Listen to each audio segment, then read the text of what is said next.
Much of world history deals with the building and crumbling of empires, from the beginnings of recorded history to the present day.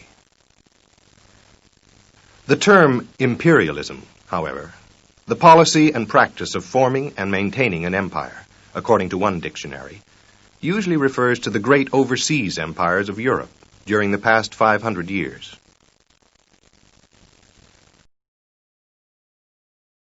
This set will focus on 3 examples of European imperialism in action.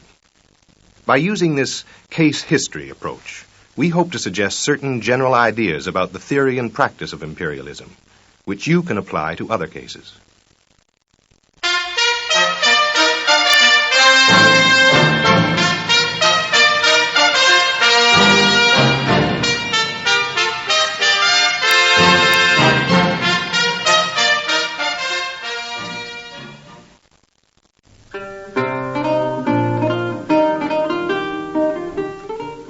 When Europeans began the age of exploration, around the middle of the 15th century, 3/4 of the world was largely unknown to them.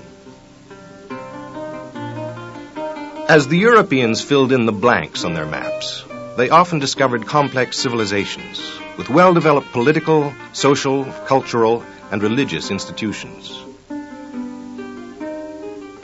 Superior technology, particularly in weapons of war, enabled the Europeans to defeat or control many of these civilizations, which in other respects were as hardly advanced as their own. Sophisticated Indian empires in Latin America crumbled before a handful of Spaniards with firepower.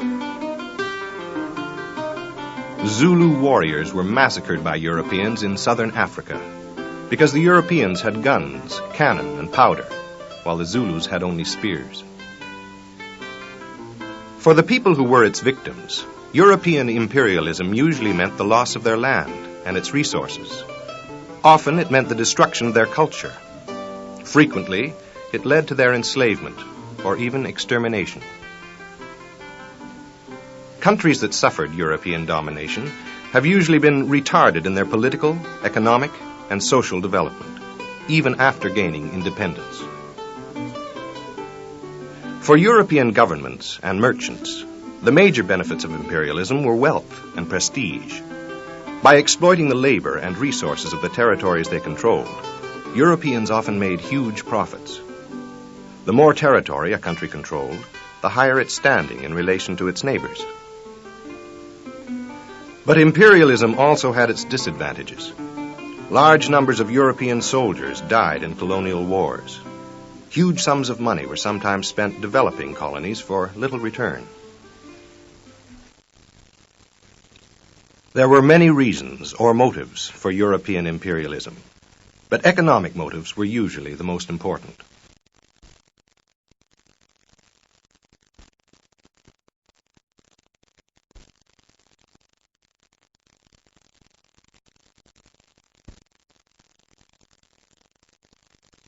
The earliest Spanish explorations provide an example of the simplest stage. The Spaniards hoped to find gold and silver in the New World. Britain's economic interest in the New World reflects the more developed stage. Once southern plantations began to thrive, raw cotton was shipped to England, made into clothing, and resold to the colonists at a profit. Britain's promotion of the tea industry in India illustrates the most refined stage.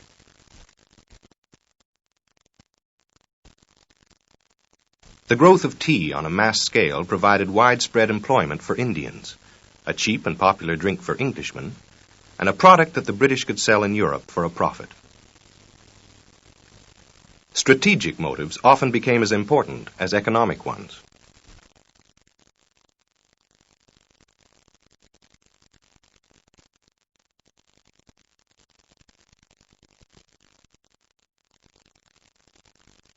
For example, Britain's involvement in Egypt in the late 19th century was motivated mainly by the desire to protect the trade routes to her most important colony, India, by keeping open and controlling the Suez Canal.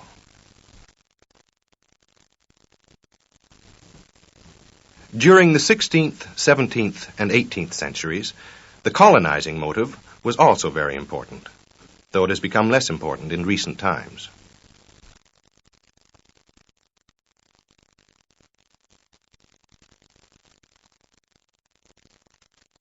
British settlers who came to the New World included poor people in search of a better life, religious dissenters such as the Puritans, and prisoners such as those who inhabited the colony established in Georgia in 1732. Three other motives, though less important than the ones we have already discussed, often accompanied imperialist expansion.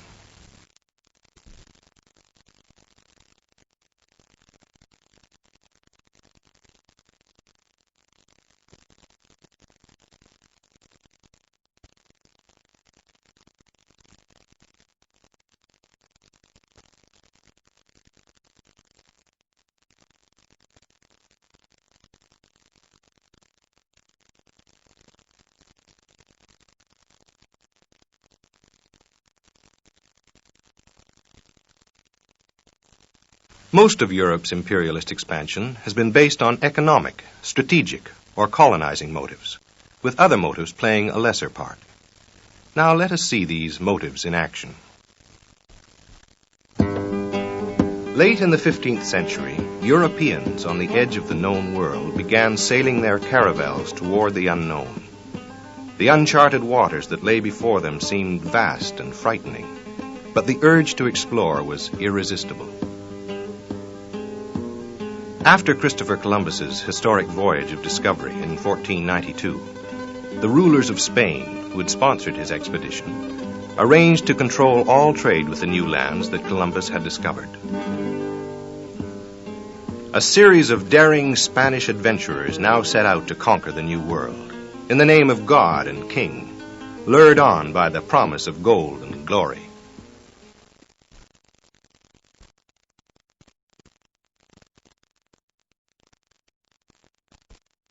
The primary motive was economic. There were rumors of vast riches among the Indian empires of the New World, rumors which turned out to be substantially true. Gold and silver from the mines of Mexico and Peru provided the basis for both the Spanish Empire in the New World and Spanish power in Europe. Later, manufactured goods were sent to the New World in exchange for these precious metals.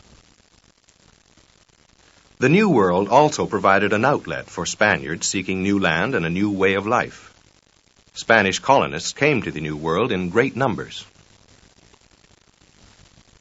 The early explorers and conquistadors welcomed the excitement and adventure involved in the conquest of new lands.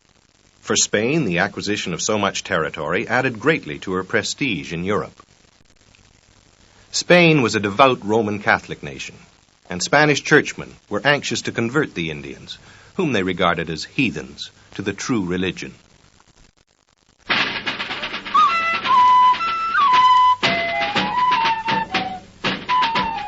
In 1515, Hernán de Cortés sailed to Mexico, land of the Aztec Empire.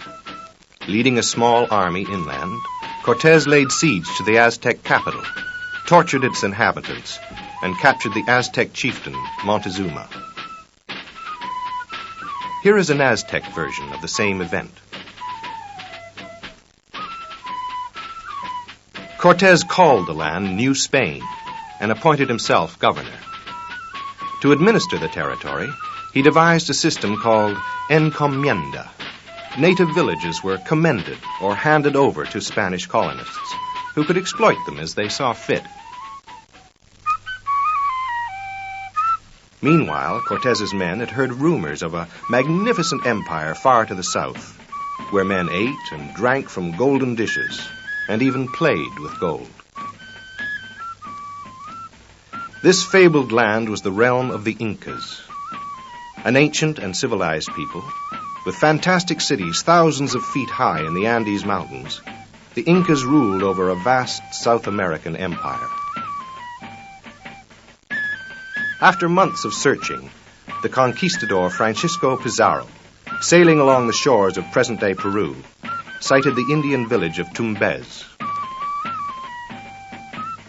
Native coast guards informed their leader that large, floating houses full of bearded monsters are cruising off the Gulf.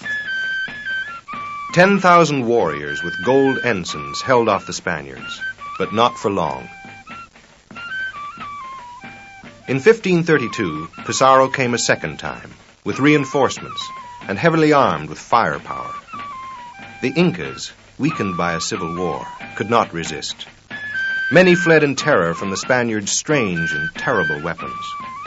Pizarro sacked the Incan capital and ordered a roomful of gold as ransom for the Incan chief, Atahualpa. Then Pizarro had Atahualpa tortured and hanged.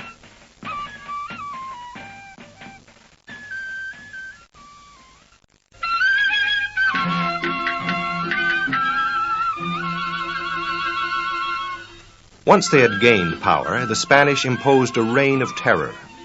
Incas were forced to work in the gold and silver mines and to farm the crops, cocoa, tobacco, and sugarcane.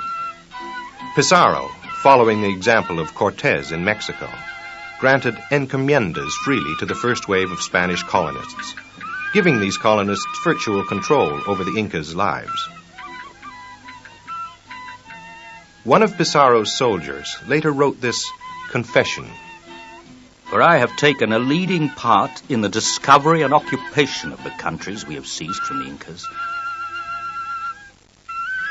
His Catholic Majesty must know that we found these countries in such a condition that there were no thieves, no vicious men, no idlers, no adulterous women. All these kinds of behavior were forbidden. Immoral people could not find a living, and the Inca subjects all had honest and profitable occupations. It was necessary for us to deprive them completely of power and possessions by force of arms. In this way we subdued them of their lands, thanks to which, and because God our Father has permitted it, we have been able to consolidate our domination of this realm. And we have made the rulers who submitted to us slaves, as the world knows. By 1550, the vast Spanish Empire in the Americas was virtually complete.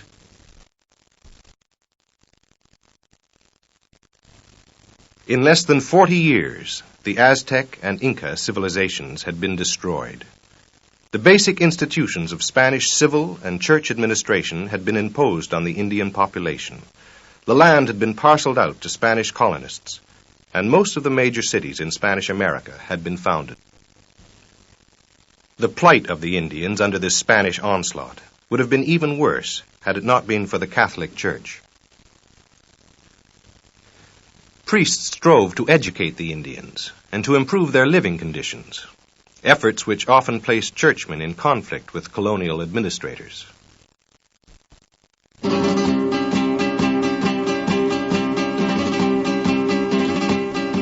The rich Spanish port of Seville soon became mistress of the Atlantic. Here, gold and silver arrived from the colonies in exchange for Spanish manufactured goods that were often of little or no use, either to the Indians or to the colonists. Spain maintained a tight monopoly over all commerce with the Americas, and thus grew more and more wealthy. But her power rested almost entirely on the wealth of the New World. Spanish power was sharply curtailed following the defeat of the Spanish Armada in 1588 by the less spectacular but more maneuverable English fleet. Nevertheless, the Spanish Empire in the Americas lasted almost intact into the 19th century. In the end, independence was won, not by the native inhabitants, but by men such as Simón Bolívar, descendants of the original Spanish conquistadors, who had first seized the land from the native population.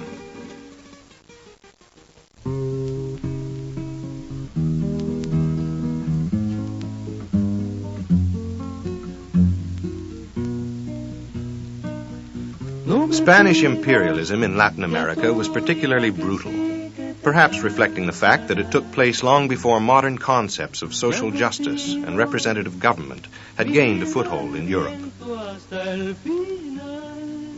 The Spanish organized the land and its resources solely for their own benefit. They sent the wealth of Spanish America back to Spain and gave little in return. Industrial development was stifled to keep Latin America a producer of raw materials for Spain and a market for Spanish manufactured goods.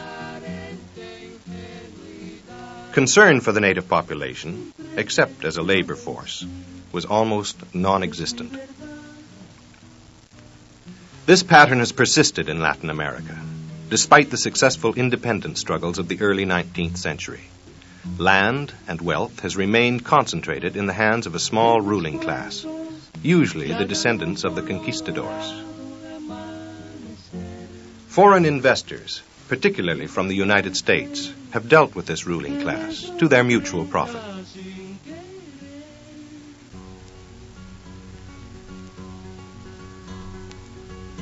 Te convido a creerme cuando digo futuro. The countries that today make up Latin America are to a great extent poverty-stricken and underdeveloped. While the extent of arable land, the amount of natural resources, and the degree of poverty varies from country to country, almost all the nations of Latin America have certain features in common.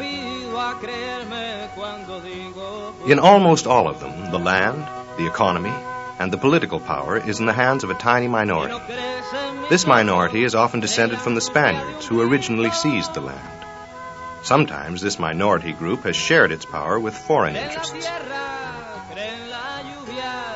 Illiteracy, poverty, lack of medical facilities, and technological underdevelopment are almost universal.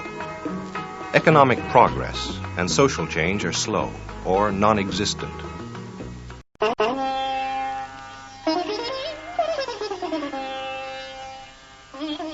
India today, a jumbled mixture of East and West, where poverty and famine exist together with the most modern technology, and the dignity of an ancient culture survives amid the remains of a conqueror's presence.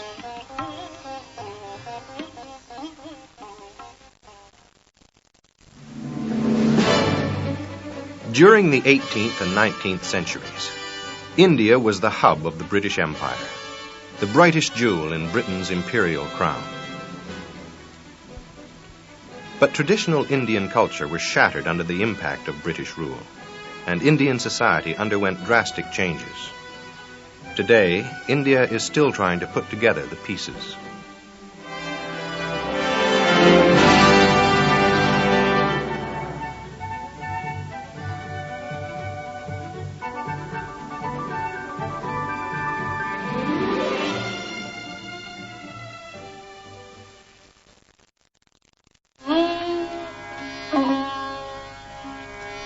India today has one immense and overriding problem.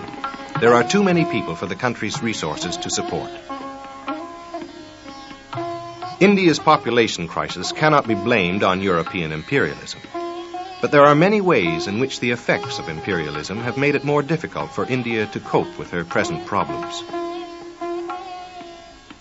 Indian agriculture has suffered from centuries of concentration on export crops, such as cotton, tea, and jute. Crops which made the most profits for British investors. Indian industrial development was deliberately held back by her British rulers, so that India would continue to provide a market for British manufactured goods. India has an educated class of civil servants, trained by the British, and schooled in British concepts and ideals. These men are often ill-equipped to adjust to Indian methods and aspirations. Political and religious conflicts within India, which the British often used or encouraged for their own advantage, have persisted since independence and have made the country harder to govern. When the British granted independence to India in 1947, they sought to reduce religious conflict between the country's Hindu and Islamic populations by creating the separate Islamic nation of Pakistan. But Pakistan was an artificial creation, as this map shows. The population of the country's two wings had the religion, Islam, in common, but little else. Within 25 years after its creation, Pakistan was torn by a bitter civil war, which led to the creation of yet another new nation, Bangladesh. In order to get a better idea of the effects of British imperialism, however, we must look at the history and the motives behind British involvement in India.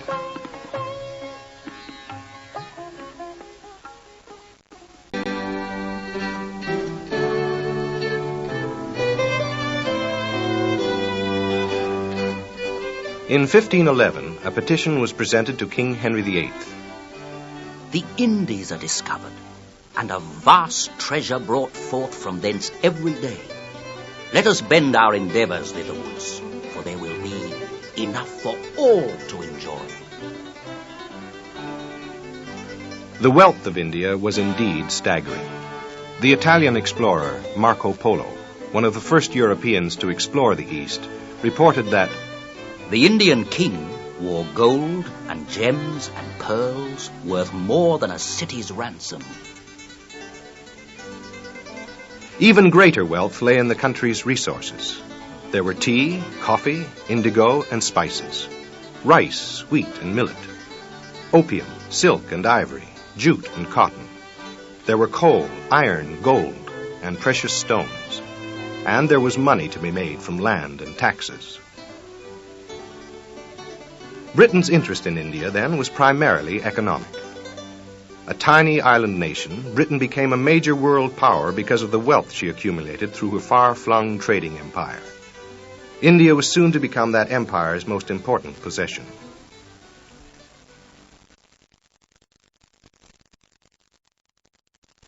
At first, British interest lay primarily in goods such as spices, tea, and indigo, which could be bought cheaply in India and carried back for sale to Europe in British ships. By the 18th century, however, India was seen primarily as a supplier of raw materials, especially cotton, for British industry. Raw cotton from India was bought at a cheap price and shipped to England, where it was made into clothing in the mills of Lancashire. Indian cotton thus provided a major impetus for Britain's industrial revolution. Some of this clothing was then shipped back to India, where it was sold at a price so cheap that it undercut and ruined Indian manufacturers. Without machinery for mass production, Indian manufacturers could not match British prices. Some kinds of trade did benefit Indians, however, by providing jobs. The growth of the tea industry, which Britain encouraged, provided work for thousands of Indian tea pickers. Other Indians were employed in helping the British run the country, though usually as servants or in menial positions. Eventually, a large number of Indians were employed as soldiers by the British forces. Once the British became entrenched in India, they developed the conviction that it was their duty to rule, for the Indians' sake. In Part 1, we call this the leadership motive, but Rudyard Kipling referred to it as the white man's burden. Take up the white man's burden. Ye dare not stoop to less, nor call too loud on freedom to cloak your weariness. By all ye cry or whisper, by all ye leave or do, the silent, sullen peoples shall weigh your gods and you.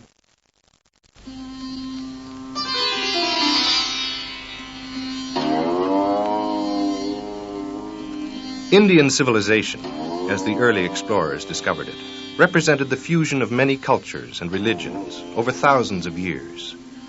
The blending of two great religions, Hinduism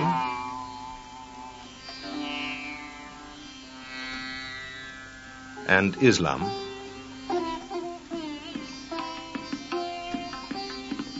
had produced a culture rich in art and learning, with an aristocratic class that lived in great splendor.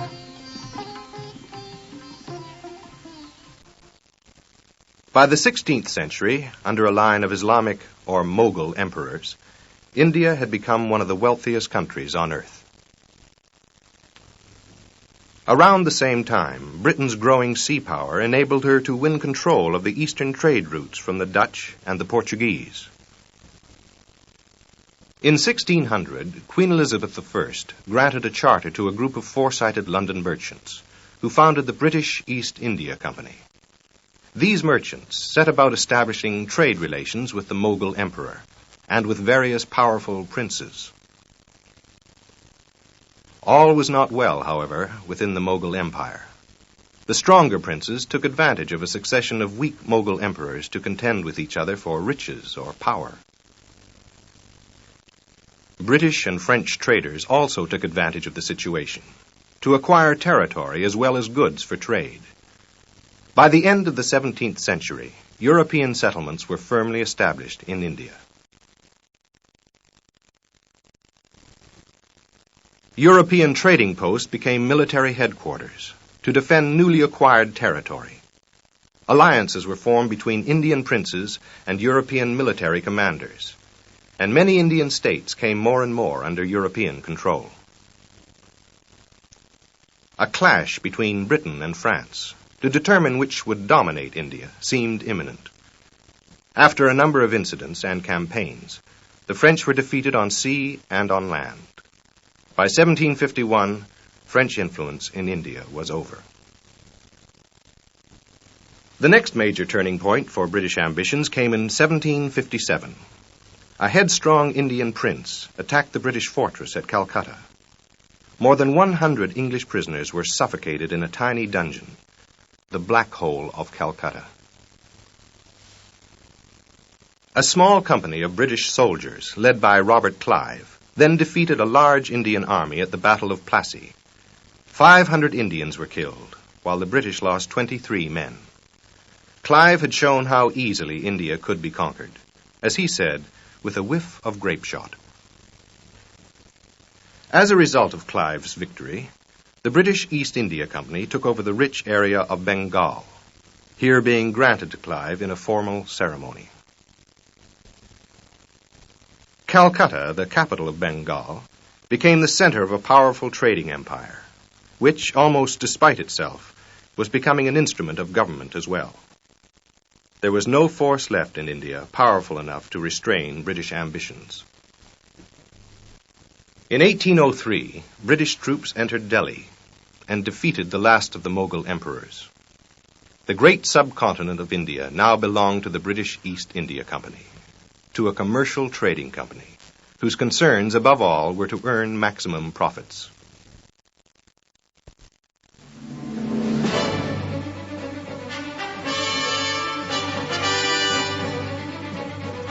Take up the white man's burden, the savage wars of peace. Fulfill the mouth of famine, and bid the sickness cease, wrote Rudyard Kipling.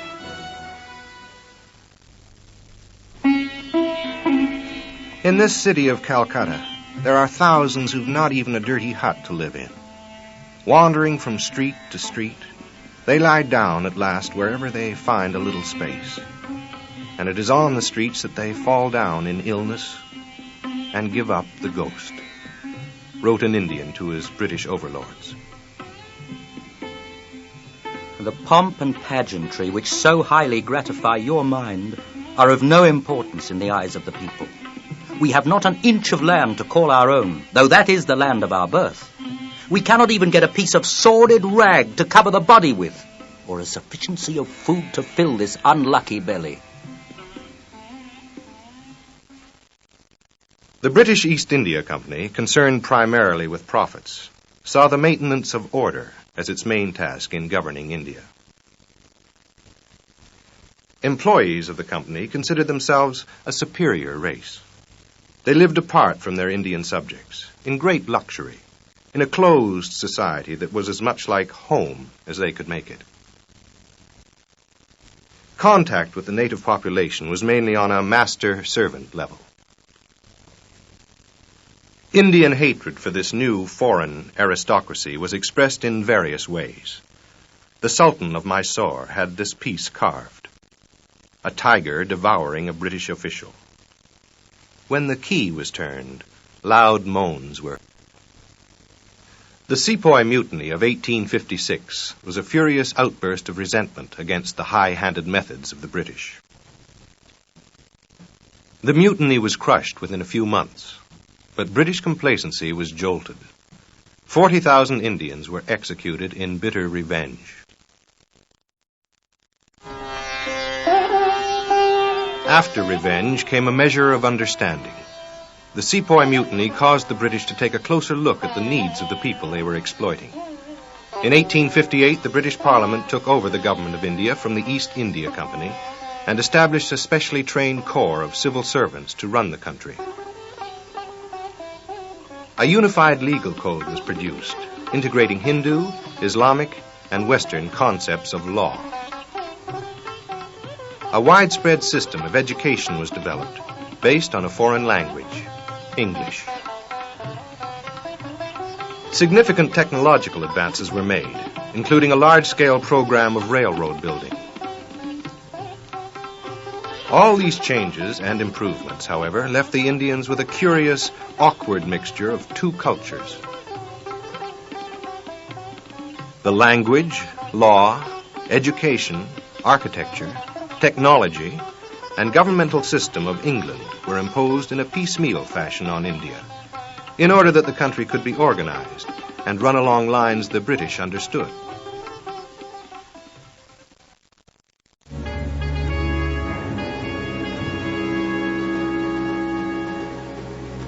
Most important is the fact that India helped make Britain rich. Indian resources and Indian labor were exploited in an organized fashion. Indian raw materials spurred the Industrial Revolution in Britain, a major source of Britain's wealth and power. On the other hand, the British spent vast amounts of money and manpower in an effort to hold and to protect India. British involvement in both Egypt and southern Africa was largely motivated by a desire to control the sea routes to India. British forces suffered humiliating setbacks trying to protect India's northwest frontier against local tribes, and Britain found it necessary to keep sizable forces garrisoned in India.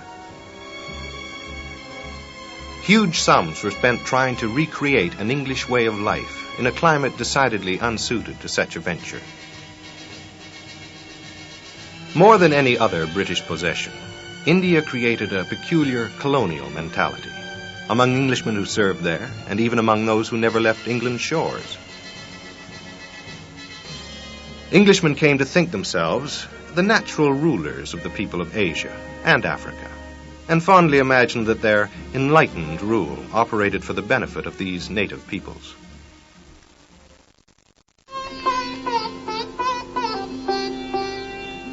India's demand for independence was granted in 1947, as Britain began dismantling her empire in the aftermath of World War II.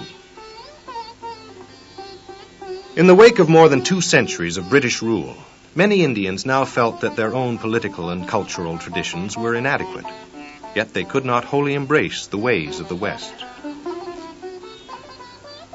British efforts to introduce Western education, medical care, law, and technology had started India on a path from which she could not turn back. But India, with an overwhelming population problem and unimaginable poverty, needed massive redevelopment and modernization. The British had done away with India's traditional forms of government and had imposed a representative parliamentary system on the British model. But this form of government had no deep roots in India.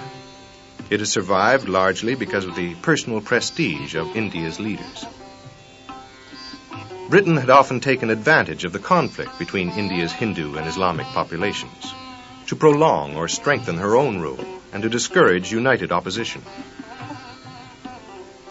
As independence drew near, however, the British decided to make an effort to cool down religious conflict by separating the Hindu and Islamic communities. A separate Islamic state called Pakistan was created at the time of independence in 1947. In the religious rioting that followed this partition, over 1 million people died.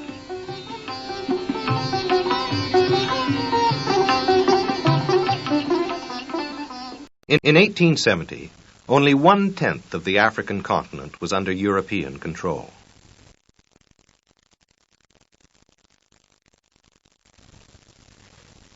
Then a number of European nations sat down at various conference tables and carved up Africa among themselves. By 1900, only 1/10 of Africa remained independent.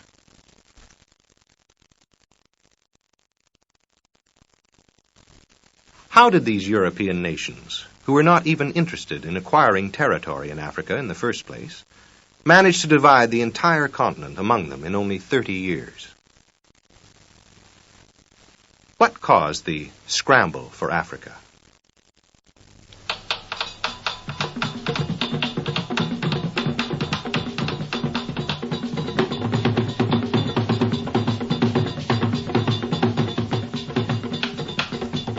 Until the mid-19th century, Europeans knew very little about tropical Africa.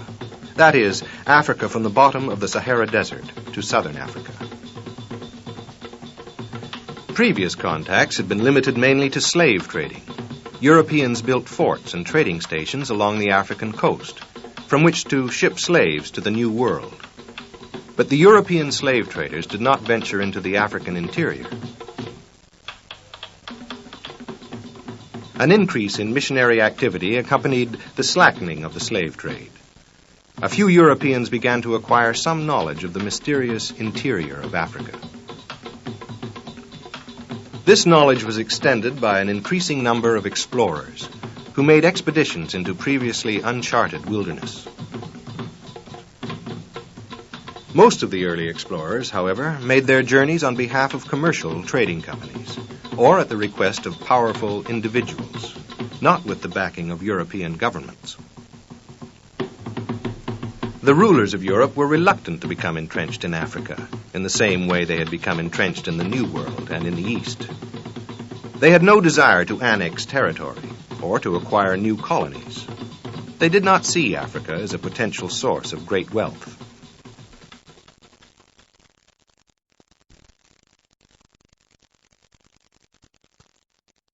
The major motive for European involvement in Africa was strategic. African territory was seized in order to keep someone else from getting it, or because a certain bit of territory could protect another bit of territory. A leading historian of imperialism, Ronald Robinson, has written, During the 1880s, the partition of Africa was little more than a map-making exercise on diplomatic paper. It was easy to do. Therefore, it required no great incentive to do it. But the partition of Africa could not remain simply a map-making exercise. As rivalries among European nations spilled over into Africa, the European powers became enmeshed in internal African affairs they could not control, which led them to confrontations they would rather have avoided. To a large extent, the scramble for Africa was a colossal accident. But like most historical accidents, it involved a considerable amount of bloodshed. Africa today is still suffering from its effects. There were also a number of other motives for European involvement in Africa. For some European nations, the aggressive motive, the need to advertise power and prestige by trampling on weaker peoples, was an important factor. Churchmen from most European nations felt an impulse to bring Christianity to African tribesmen, despite the fact that Africans had religious systems of their own. This European print shows Africans being baptized by missionaries. Once they became involved in Africa, many Europeans felt that it was their duty to rule, since the native Africans obviously lacked most of the elements of European civilization. The Africans had their own civilizations, but that tended to be ignored.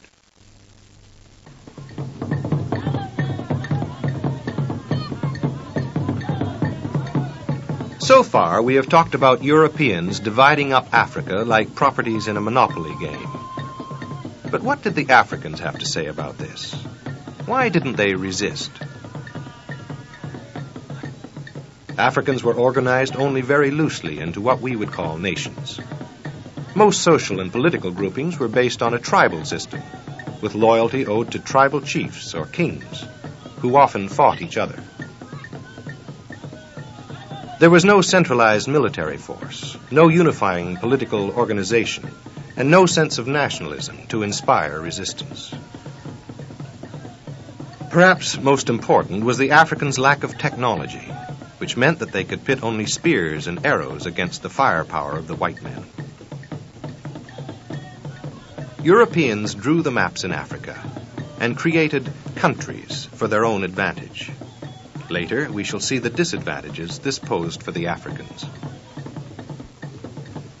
To understand how the scramble for Africa really got started, however, let us look at one example of European entanglement in African affairs in a country north of the Sahara.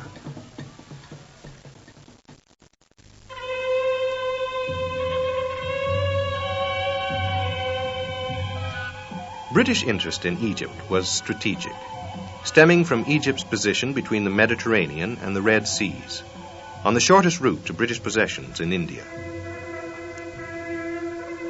The British were naturally alarmed when the Suez Canal, a project built with French money and technology, was opened in 1869.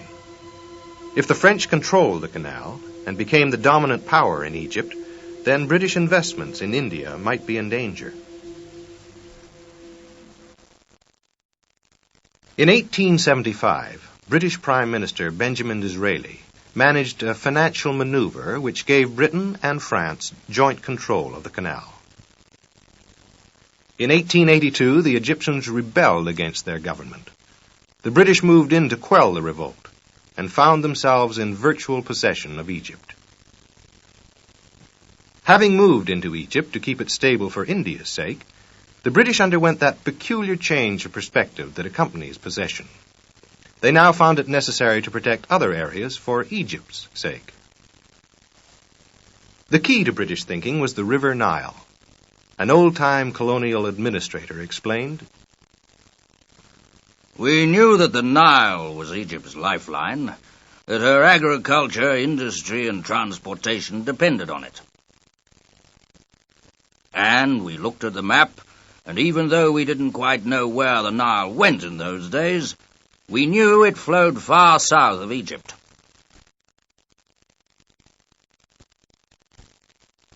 And we were scared that some hostile foreign power might get control of the headwaters of the Nile, south of Egypt, and dam it or divert it and do something to strangle Egypt. So we thought we'd better control all that territory just to make sure no one else can control it. So we sent explorers down the river, and we sent military expeditions south into the Sudan and beyond. And we started to stake it out. But of course, there were other countries that had interests in some of that territory, or thought they might have, and they didn't want to see us sew it all up. It all began to get a mite nasty.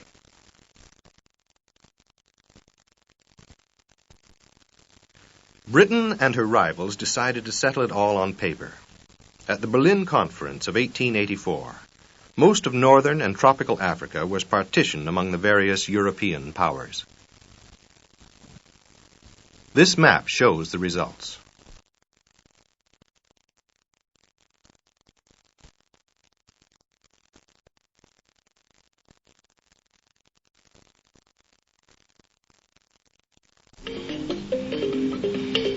Long before the scramble for tropical Africa got underway, imperialism was already far advanced in southern Africa, a land of majestic mountains, fertile plains, and a temperate climate.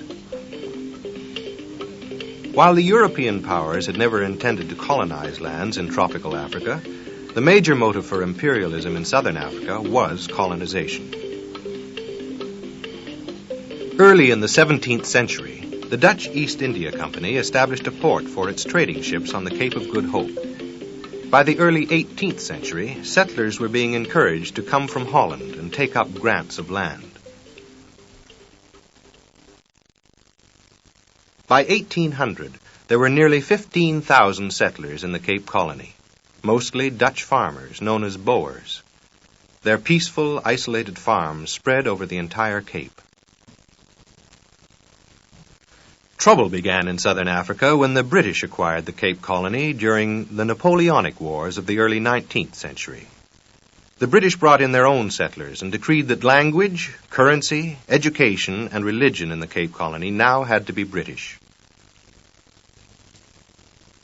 A deep-seated enmity between the British and the Boers was begun, and it was furthered by fundamental differences between them regarding the treatment of black Africans. Where the Boers enslaved natives, the British freed them. We are marching to Pretoria, Pretoria, Pretoria. We are marching to Pretoria, Pretoria, hurrah. Rather than adopt British customs and British culture, the Boers embarked in 1835 on the Great Trek, a mass migration northward and eastward in covered wagons, to lands not yet under British rule. Though military conquest was not the Boers' intention, their search for new lands threatened a number of powerful native tribes, particularly the Zulus, who had recently established their rule over the territory. The military power of the Zulu fighting machine was impressive, and the Zulus at first massacred a large number of trekkers. The Boers retaliated with gunpowder and cannon on their side and defeated the Zulus at the Battle of Blood River in December 1838.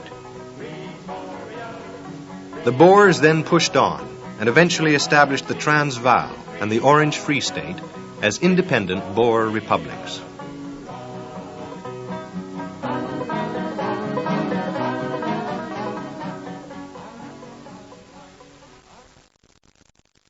In 1866, the major motive for imperialism in southern Africa suddenly changed from colonization to economics, when diamonds were discovered on the banks of the Orange River at Kimberley.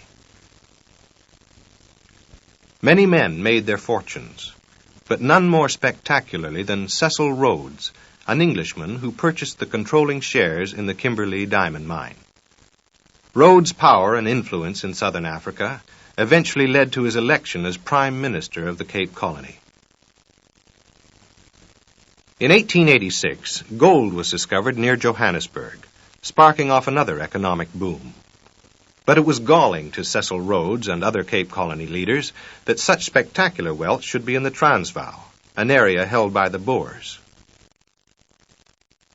A clash between the Boers and the British had always seemed likely, and the fortunes now at stake in southern Africa intensified passions and hatreds.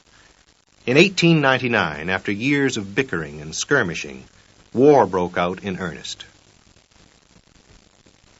The Boer War lasted for 3 years.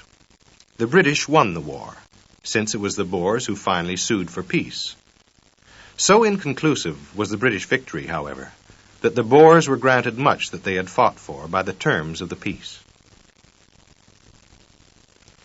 The peace treaty promised that the Boers, led by Paul Kruger, would eventually control the government in the Cape Colony, though they had to acknowledge themselves as British subjects. The treaty also specified that native Africans were to be excluded from political rights. In other words, the racist policies of the Boers, rather than the more liberal policies of the British, were to prevail in southern Africa.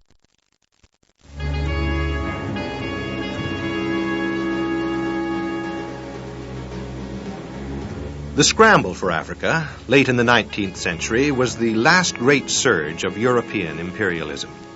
Despite the gold and diamonds that made it profitable in southern Africa, imperialism in Africa as a whole yielded few economic returns. Instead, imperialism in Africa, requiring men, money, and equipment to hold territory, and to make a tropical wilderness habitable, was a financial loss for many of the European countries that took part.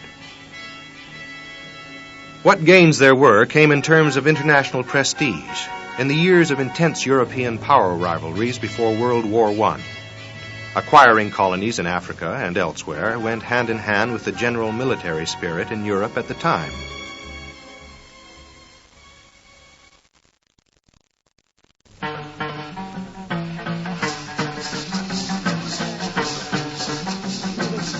The period of rampant European imperialism on the African continent did produce a few positive results. Europeans provided some education for African children. Europeans trained African administrators with the long-range objective of having Africans govern themselves. Europeans introduced various forms of modern industry and technology. Europeans set up medical services, trained African doctors and nurses, and developed vaccines against perennial African diseases. Most of these measures, however, were instituted by the colonial masters in their own interest. That they benefited some Africans as well was largely accidental.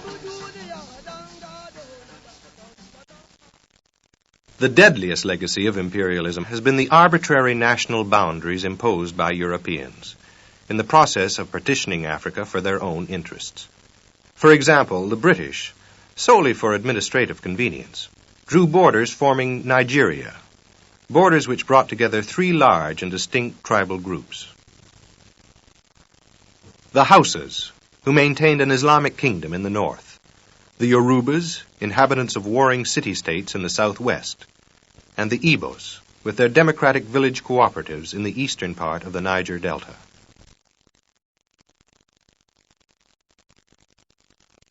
Despite the glaring ancient divisions among these groups, Nigeria celebrated its birth in 1960 as a unified, independent state with a coalition government. Within a decade, this artificial arrangement broke down completely. The result was the Biafran War. Brooklyn, hey! Brooklyn, hey! Brooklyn, hey! Biafra!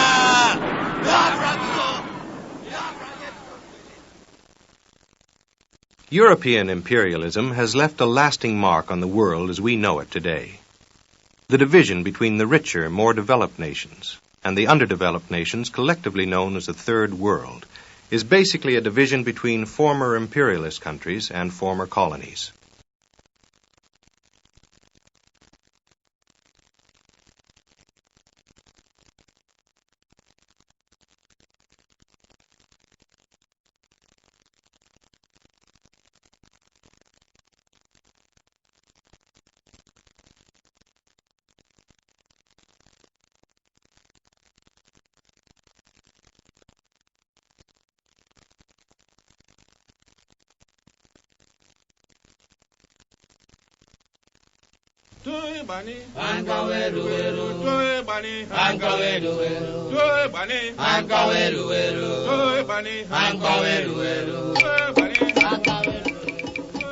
Of our 6 motives, which would probably be the main motives for imperialism today? Can you give examples?